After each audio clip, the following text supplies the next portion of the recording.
Justice N V Ramana భారత ప్రధాన న్యాయమూర్తిగా ఉన్నప్పుడు భారతదేశంలో న్యాయ చట్టాలను వీటన్నిటినీ కూడా భారతీయీకరణ ఇండియనైజ్ చేయాలి అనే అంశం తరచూ చెప్తుండేవాడు. సరిగ్గా అదే పేరుతో భారతీయీకరణ చేయాలి, పరాయి పాలన పోయి 70-80 ఏళ్ళు అయినా కానీ మనం ఇంకా వలసవాద చట్టాలు కొనసాగించడం ఏంటనే పేరుతో ఇప్పుడు కొత్త నేర చట్టాలు తీసుకొచ్చారు. వీటికి పేర్లు మటుకు భారత న్యాయ సంహిత, భారత పౌర శిక్షా స్మృతి, లేదా భారత న్యాయ చట్ట సంహిత, ఇలా పేర్లు పెట్టారు. పేర్లు సంస్కృత పద భూయిష్టంగా హిందీలో పెట్టారు. మళ్ళీ పేర్లు హిందీలో ఉన్నాయి, లోపల నిబంధనలు క్లాజులు అవి మటుకు ఇంగ్లీష్లో ఉన్నాయి. దీని మీద కూడా ఒక వివాదం వచ్చింది. తమిళనాడు ఎంపీలు లోక్సభలో కూడా ఈరోజు నిన్న కూడా వాళ్ళు అభ్యంతరాలు చెప్పారు. సో ఒక లోపభూయిష్టమైన ప్రక్రియ. చట్టాలు ఆధునీకరణ చేస్తే మరింత ప్రజాస్వామ్యయుతంగా చేయాలి తప్ప ఉన్నవాటికంటే కూడా మరింత కఠినంగా ఎలా మార్చవచ్చు అంటే ఇవేమో ఉదారంగా చేస్తున్నామని చెప్తున్నారు, కానీ నిజానికి ఇవి చాలా పౌర స్వాతంత్రాన్ని, స్వేచ్ఛను హరించి పోలీసులకు అధికారం పెంచే అవకాశం ఇస్తున్నాయి. రెండవది, విచారణ లేకుండానే పౌరుల మీద కొన్ని ఆంక్షలు వాటిలో అట్టిపెట్టేటటువంటి బంధించే అవకాశం కల్పిస్తున్నాయి. అందుకే వీటిని అమలు చేయకూడదు అని అత్యధిక న్యాయ సంస్థలు, అలాగే న్యాయవాద సంఘాలు, రాజకీయ పక్షాలు అన్నీ కోరినా కానీ జూలై 1 నుంచి అమలు జరుపుతున్నట్టు ప్రకటించారు. అలాగే దాని ప్రకారం మొదట చిరు వ్యాపారికి వేసామని కాదు, అది పొరపాటు అన్నారు. గుజరాత్లో కొంతమంది మీద వేశారు, ఢిల్లీలో వేశారు. మొత్తం మీద నిన్న ఒక 70-80 వరకు మొదటి రోజే దీన్ని అమల్లోకి తెచ్చినట్టున్నారు. ఎందుకు దీన్ని ఇంతగా వ్యతిరేకిస్తున్నారు? అదే సమయంలో మన ప్రధాన బడా మీడియా ఎందుకు దీని మీద తీవ్రంగా దీని నష్టాలు చెప్పడానికి ఎందుకు ప్రయత్నించలేదు అనేది ఒక పెద్ద ప్రశ్న.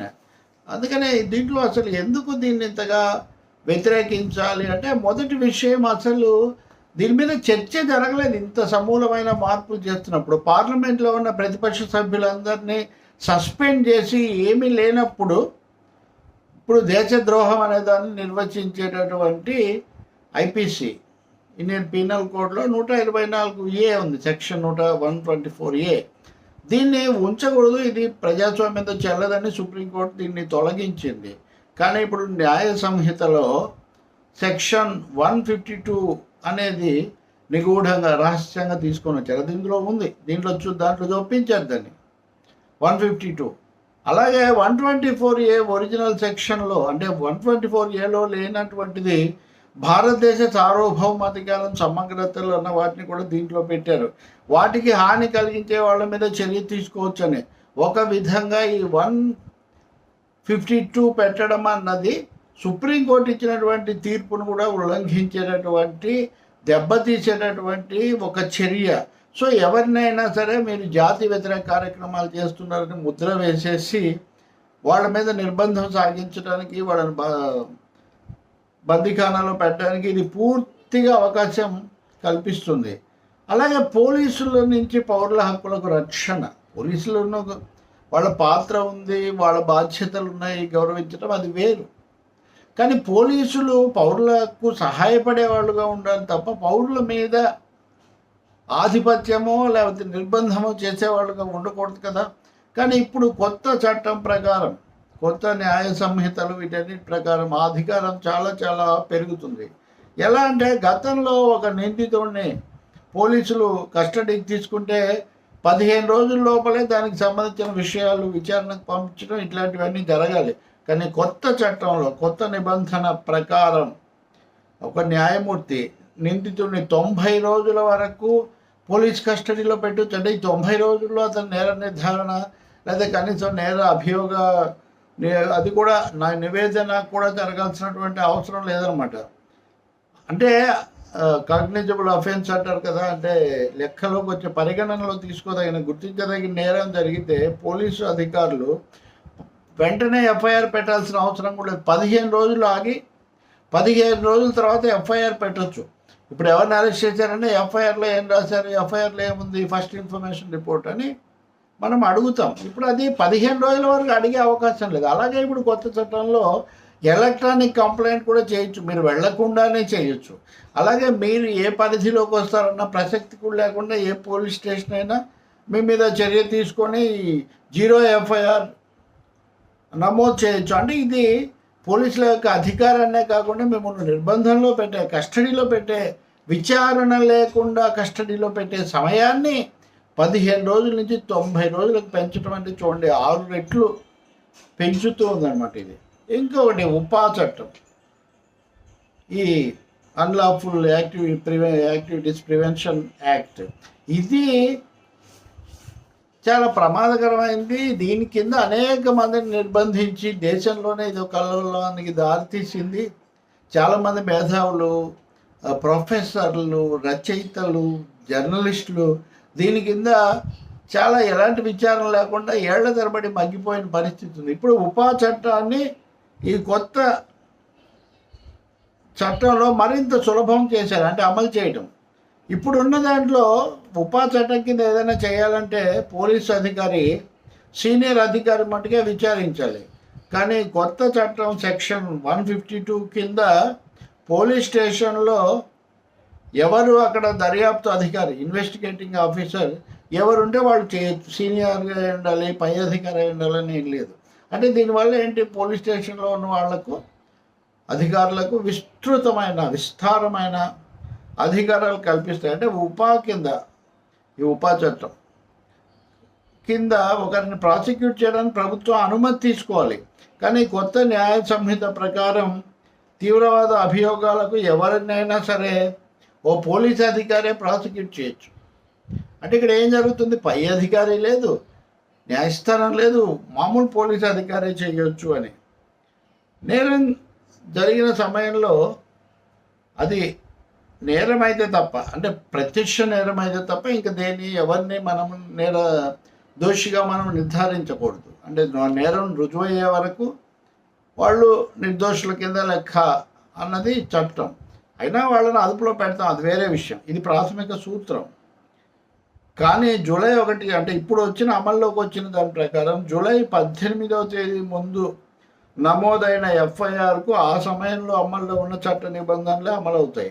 కానీ జూలై 1 తర్వాత మటుకు కొత్త నిబంధన, అంటే ఎవరైనా దర్యాప్తు చేయొచ్చు, ఎవరైనా కేసులు పెట్టవచ్చు. అంటే ఒకటేసారి 2 చట్టాలు ఎలా అమలవుతాయండి?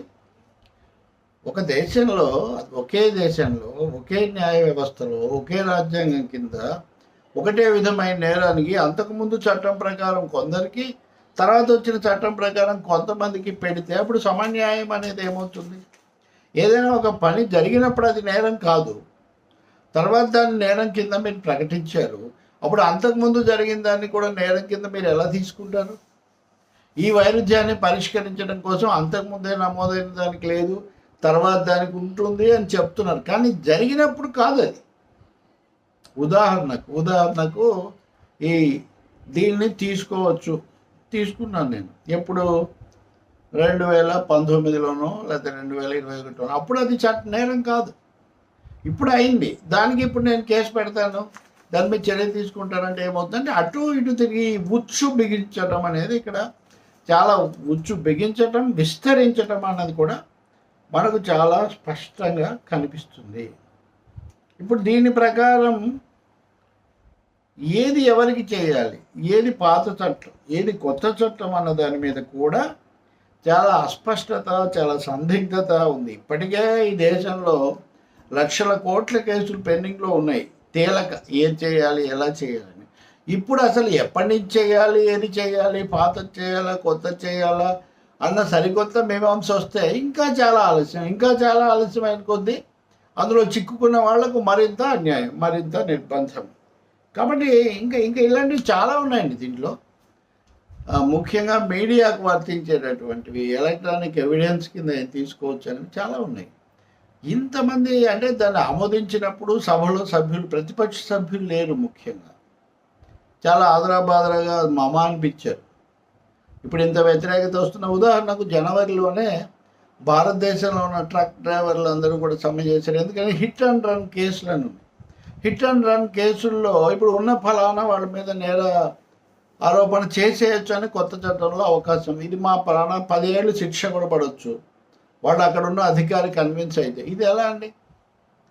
కాబట్టి దీని మీద చాలా చర్చ జరగాల్సి ఉంది. ఏదో అయిపోయింది, బుల్డోజ్ చేసామని అనుకుంటున్నారు, కానీ బార్ కౌన్సిల్ దగ్గర నుంచి, సుప్రీంకోర్టు దగ్గర నుంచి, మాజీ న్యాయమూర్తుల దగ్గర నుంచి 150 మందికి పైగా వీళ్ళందరూ ఒక లేఖ కూడా రాశారు దీన్ని ఆపమని. అయినా ప్రభుత్వం ముందుకు పోతూనే ఉంది. ఇప్పటికైనా దీని తీవ్రతను ఆలోచన పరులు, బుద్ధిజీవులు, ముఖ్యంగా న్యాయ వ్యవస్థకు సంబంధించిన వాళ్ళు వీళ్ళు నిన్న కూడా వాళ్ళంతా సమ్మె చేశారు. అడ్వకేట్లు చాలా చోట్ల తెలుగు రాష్ట్రాల్లో కూడా చేశారు. దీని మీద చైతన్యం పెంచాల్సిన అవసరం ఉంది, చర్చ జరగాల్సిన అవసరం కూడా చాలా ఉంది. అమిత్ షా దీన్ని సమర్థించుకుంటూ హోంమంత్రిగా ఆయన చాలా మాట్లాడారు.